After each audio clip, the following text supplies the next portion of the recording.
Baada ya tangazo la rais wa Marekani Donald Trump kwamba serikali yake imemteka Nicolas Maduro, sasa moja kati ya jambo ambalo lilikuwa likitazamwa ni nani alimkamata Nicolas Maduro. Kikosi maalum kinachofahamika kama Delta Force cha nchini Marekani kinatajwa kwamba kimehusika na utekaji wa Nicolas Maduro. Kikosi hiki hatari kinatajwa pia kwamba ni moja kati ya vikosi vinavyotumiwa na serikali ya Marekani katika kufanya operation maalum za kuwakamata viongozi wa makundi mbalimbali.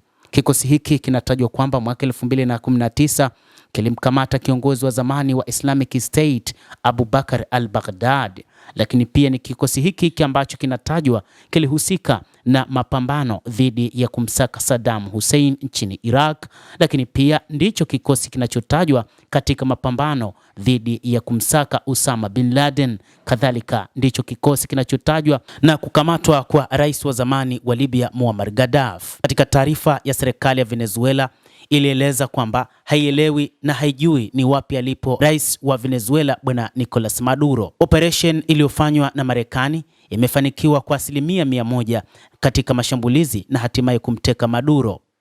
Kikosi hiko cha Delta Force, kitengo maalum cha wasomi, kulingana na maafisa wa Marekani, kimeripotiwa kwamba ndicho kilichohusika katika operation hiyo ya kumteka rais wa Venezuela bwana Maduro pamoja na mkewe. Baadhi ya mawazo juu ya muda wa operation hiyo jinsi ulivyofanyika ni kwamba kumefanyika misheni za helikopta za shughuli maalum za kuruka ndani kabisa ya eneo linaloshindaniwa karibia mwezi mzima, huku wakimsaka kwa karibu Nicolas Maduro. Hata hivyo, hakukuwa na ratiba iliyojulikana kwa umma ni namna gani Marekani itafanya operesheni ndani ya Venezuela, licha ya rais wa Marekani Donald Trump amesema wakati wowote wanaweza kumkamata bwana Maduro na kuanzisha operation ndani ya Venezuela.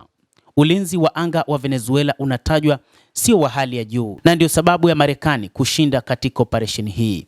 Zaidi ya mifumo mikubwa ya SMA ambayo imetumika haikuweza kudungua mara moja ndege za kivita za Marekani nchini Venezuela. Bila kujali tishio, Marekani kupitia vikosi vyake maalum ilianzisha operesheni ya angani, lakini pia rais wa Marekani kitangaza kwamba wataanzisha operesheni ya ardhini.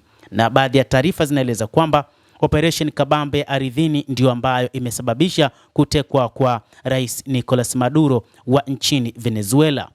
Mtazamaji wa The World News, hicho ndicho kikosi maalum cha Marekani kinachotajwa kumteka Nicolas Maduro, rais wa Venezuela. Ni kikosi kinachofahamika kama Delta Force, kikosi cha Marekani ambacho ndicho kikosi kinachotajwa kufanya maamuzi magumu dhidi ya misheni ngumu ambazo Marekani huwa inazifanya mara kwa mara. Endelea kutufuatilia, lakini usisahau kulike, usisahau kucomment, kadhalika na kusubscribe channel yetu hii ili upate habari hizi kwa mapana kupitia The World News. Mimi ni Adam Hussein, endelea kuwa nasi wakati wote, endelea kutufuatilia uyajue mengi yanayojiri ulimwenguni.